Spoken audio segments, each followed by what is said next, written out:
കണ്ടുകൊണ്ടിരിക്കുന്ന പ്രേക്ഷകരുടെ ഉള്ളിലേക്ക് മൂർച്ചയേറിയ ആയുധം പോലെ തുളച്ചു കയറുന്ന ചില ചിത്രങ്ങളുണ്ട്. അതിലെ പ്രധാന ചിത്രമാണ് നരിവേട്ട. പ്രേക്ഷകനെ ദിവസങ്ങളോളം മാനസികമായി വേട്ടയാടുകയും ചെയ്യുന്നവയും ഇക്കൂട്ടത്തിലുണ്ടാകും. അങ്ങനെ ഒരു ചിത്രമാണ് അബിൻ ജോസഫിന്റെ തിരക്കഥയിൽ അനുരാജ് മനോഹർ സംവിധാനം ചെയ്ത ടൊവിനോ തോമസ് നായകനായി എത്തിയ നരിവേട്ട. യഥാർത്ഥ സംഭവത്തെ അടിസ്ഥാനമാക്കിയുള്ള ചിത്രമെന്ന് പല സിനിമകളുടെയും ടാഗ് ലൈനായി കാണാറുണ്ട്. നരിവേട്ട സംസാരിക്കുന്നത് ഒന്നിലധികം യഥാർത്ഥ സംഭവങ്ങളാണ്. വർഗീസ് പീറ്റർ എന്ന ചെറുപ്പക്കാരന്റെ ചില ജീവിതയാത്രയാണ് ഒരർത്ഥത്തിൽ നരിവേട്ട എന്ന ചിത്രം. PSC വഴി ലഭിച്ച പോലീസ് കോൺസ്റ്റബിൾ ജോലിയിലേക്ക് ഒട്ടും ഇഷ്ടമില്ലാതെ പ്രവേശിക്കേണ്ടി വരുന്ന വർഗീസ് പീറ്റർ ആണ് ചിത്രത്തിലെ നായകൻ. യഥാർത്ഥ സംഭവത്തെ അടിസ്ഥാനമാക്കിയുള്ള ചിത്രം എന്ന പല സിനിമകളുടെയും ടാഗ് ലൈനായി കാണാറുണ്ട്. നരിവേട്ട സംസാരിക്കുന്നത് ഒന്നിലധികം യഥാർത്ഥ സംഭവങ്ങളാണ്. തുടർന്ന് ഈ കഥാപാത്രം കൺമുന്നിൽ കാണുന്ന സംഭവങ്ങളാണ് നരിവേട്ട എന്ന ചിത്രത്തെ മുന്നോട്ട് നയിക്കുന്നത്. നരിവേട്ട എന്ന ചിത്രം സംസാരിക്കുന്ന കാര്യങ്ങൾ ഒരിക്കലും പ്രേക്ഷകർക്ക് അപരിചിതമല്ല. ആദിവാസികൾ നേരിടുന്ന വെല്ലുവിളികൾ തന്നെയാണ് ചിത്രത്തിന്റെ തുടക്കം മുതൽ കാണാനാവുക. പൊതുസമൂഹം ഇവരെ എങ്ങനെയാണ് കാണുന്നതെന്നുള്ള പൊള്ളുന്ന യാഥാർത്ഥ്യം ഉറക്കെ വിളിച്ചു പറയുന്നുണ്ട് നരിവേട്ട. ആദിവാസികൾ നേരിടുന്ന പ്രശ്നങ്ങൾ മാത്രമല്ല, ജനങ്ങൾ ഇപ്പോഴും ചർച്ച ചെയ്തുകൊണ്ടിരിക്കുന്ന പല സംഭവങ്ങളും സിനിമയുടെ പലയിടത്തായി വന്നു പോകുന്നുണ്ട്. ചിത്രം രാഷ്ട്രീയം സംസാരിക്കുന്നുണ്ടോ എന്ന് ചോദിച്ചാൽ ഉണ്ടെന്ന് പറയാം. അത് പക്ഷേ ഏതെങ്കിലും ഒരു പ്രസ്ഥാനത്തെ അനുകൂലിച്ചോ കുറ്റപ്പെടുത്തിയോ അല്ലെന്നും ശ്രദ്ധേയമാണ്.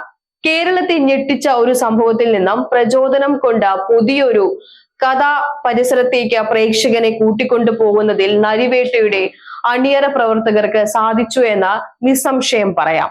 സർക്കാർ സംവിധാനങ്ങൾ ആദിവാസികളെ എങ്ങനെ പരിഗണിക്കുന്നു എന്നതാണ് നരിവേട്ട ചർച്ച ചെയ്യുന്ന പ്രധാന വസ്തുതകളിൽ ഒന്ന്. ആദിവാസികൾ മുഖ്യധാര സമൂഹത്തിന് മുന്നിൽ എങ്ങനെ ചിത്രീകരിക്കപ്പെടുന്നുവെന്നും അതിനു പിന്നിൽ പോലീസും രാഷ്ട്രീയക്കാർക്കുമുള്ള പങ്കാണ് മറ്റൊന്ന്.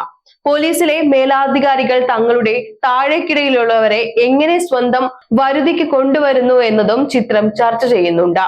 ഇത്തരം സംഭവങ്ങളെ പ്രേക്ഷകന്റെ നെഞ്ചു പിടിക്കും വിധം അവതരിപ്പിച്ചു എന്നിടത്താണ് അബിൻ ജോസഫ് എന്ന തിരക്കഥാകൃത്തും അനുരാജ് മനോഹർ എന്ന സംവിധായകനും വിജയിക്കുന്നതും കയ്യടി നേടുന്നതും. താരപ്രകടനങ്ങളിലേക്ക് വന്നാൽ വർഗീസ് പീറ്ററായി എത്തിയ ടൊവിനോയിൽ നിന്ന് തുടങ്ങാം.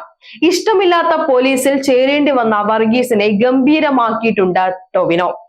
ജീവിതത്തിലും ജോലിയിലും നിസ്സഹായനാകുന്ന വർഗീസ് പീറ്റർ ടൊവിനോയുടെ കരിയറിലെ ഏറ്റവും വ്യത്യസ്തമായ വേഷമെന്ന് നിസ്സംശയം പറയാം. പ്രണയത്തിൽ പോലും നിസ്സഹായനായ വർഗീസിൽ നിന്ന് മേലധികാരിയുടെ ആജ്ഞകൾക്ക് മുന്നിൽ നിസ്സഹായനാകുന്ന വർഗീസിലേക്ക് അനായാസമായിരുന്നു ടൊവിനോയുടെ ട്രാൻസ്ഫോർമേഷൻ. ഇതിനൊപ്പം പറയേണ്ട കഥാപാത്രമാണ് ചേരൻ അവതരിപ്പിച്ച രഘുറാം. ഒരുപക്ഷെ യുദ്ധം സെയ് എന്ന ചിത്രത്തിനു ശേഷം ഇത്രയും വ്യത്യസ്തമായ ഒരു പോലീസ് വേഷം ഇദ്ദേഹം അവതരിപ്പിച്ചിട്ടുണ്ടാവില്ല. ഓട്ടോഗ്രാഫ്, പൊക്കിഷം തുടങ്ങിയ ചിത്രങ്ങൾ ചെയ്ത അതേ ആൾ തന്നെയാണോ എന്ന് തോന്നിക്കും വിധം രഘുറാമിനെ ചേരൻ മികച്ചതാക്കി. ശാന്തി എന്ന ഗോത്രസഭാ നേതാവിനെ വേഷം ആര്യ സലീമിൽ ഭദ്രമായിരുന്നു. ആദിവാസി വിഭാഗത്തിന്റെ ഭാഷ അവർ കൈകാര്യം ചെയ്തിരിക്കുന്നതും അഭിനന്ദാർഹം തന്നെയാണ്. ബഷീർ സർ തിയേറ്റർ വിട്ടിറങ്ങിയാലും കൂടെ പോരും താമി എന്ന ആദിവാസി ചെറുപ്പക്കാരനെ അവതരിപ്പിച്ച പ്രണവ് എന്ന നവാഗതന്റെ പ്രകടനവും കൈയടിപ്പിക്കുന്നതാണ്. പ്രിയംവദ കൃഷ്ണൻ, കാതൽ സുധി, നന്ദു, കൃഷ്ണ എന്നിവരും മികച്ചു നിന്നു. ജെയ്ക്സ് ബിജോയുടെ പശ്ചാത്തല സംഗീതത്തെക്കുറിച്ച് പറയാതെ നരിവേട്ടയെക്കുറിച്ചുള്ള ആസ്വാദനം പൂർത്തിയാക്കാനാവില്ല. അബിന്റെ എഴുത്തിനും അനുരാജിന്റെ മേക്കിങ്ങിനും ഒപ്പം നിന്നുകൊണ്ട് ഒരു സിംഫണി തന്നെ തീർക്കുകയായിരുന്നു ജോക്സ് ബിജോയ്. ഭൂസമര രംഗങ്ങൾക്ക് ജേക്സിന്റെ സംഗീതവും പശ്ചാത്തല സംഗീതവും നൽകുന്ന ബലം ചെറുതൊന്നുമല്ല. ഒരേ സമയം ആവേശം കൊള്ളിക്കുന്നതും കണ്ണു നിറയ്ക്കുന്നതുമാണ് അദ്ദേഹത്തിന്റെ സംഗീത വിഭാഗം. ഒരു പക്ക കൊമേഴ്ഷ്യൽ സിനിമയായും ശക്തമായ രാഷ്ട്രീയം പറയുന്ന കാര്യഗൗരവമാർന്ന സിനിമയായും നരിവേട്ടയെ സമീപിക്കാം. ഒരു മസ്റ്റ് വാച്ച് ആണ് നരിവേട്ട. സാക് ന്യൂസ്, തിരുവനന്തപുരം. നേരിന്റെ വാർത്തകൾ നിങ്ങളുടെ വിരൽത്തുമ്പിൽ എത്താനായി സാക് ന്യൂസ് ചാനൽ സബ്സ്ക്രൈബ് ചെയ്തും ഷെയർ ചെയ്തും ഒരു ശരിയായ മാധ്യമ നിലപാടിന് നിൽക്കാൻ ഞങ്ങൾ നിങ്ങളെ ക്ഷണിക്കുന്നു.